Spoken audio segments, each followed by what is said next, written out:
Accueillez-nous largement. Nous n'avons fait de mal à personne. Nous n'avons ruiné personne. Nous n'avons exploité personne. Je ne le dis pas pour vous condamner. J'ai déjà dit et redit que vous êtes dans nos cœurs, à la vie et à la mort. Devant vous, j'ai une grande assurance. Pour vous, j'ai un grand sentiment d'orgueil. Je me sens pleinement réconforté, je déborde de joie au milieu de toutes nos détresses. En fait, à notre arrivée en Macédoine, nous n'avons pu trouver aucune tranquillité. Mais c'était à tout moment la détresse, au dehors des conflits et au dedans des craintes.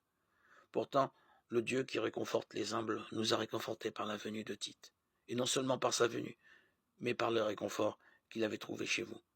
Il nous a fait part de votre grand désir de nous recevoir, de votre désolation, de votre amour ardent pour moi. Et cela m'a donné encore plus de joie. En effet, même si je vous ai contrarié par ma lettre, je ne le regrette pas. Et même si j'ai pu le regretter, car je vois bien que cette lettre vous a contrarié au moins pour un moment, je m'en réjouis maintenant, non pas à cause de votre contrariété, mais parce que cette contrariété vous a conduit au repentir. Car c'était une contrariété, selon la volonté de Dieu, si bien que vous n'avez rien perdu à cause de nous. Car une contrariété selon la volonté de Dieu produit un repentir qui mène au salut, et l'on n'a jamais à le regretter. Mais la contrariété engendrée par ce monde ne produit que la mort.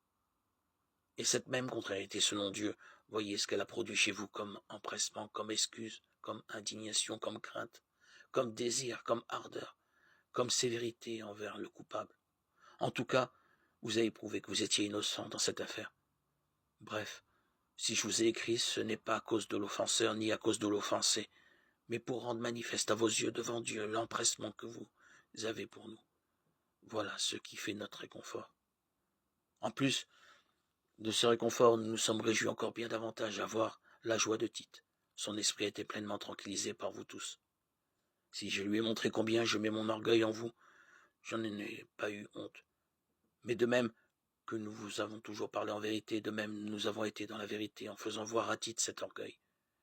Et sa tendresse à votre égard grandit encore quand il se souvient de votre obéissance à tous et de votre accueil marqué de crainte et de respect. Quelle joie pour moi d'avoir pleine confiance en vous. 2 Corinthiens 7, 1, 16.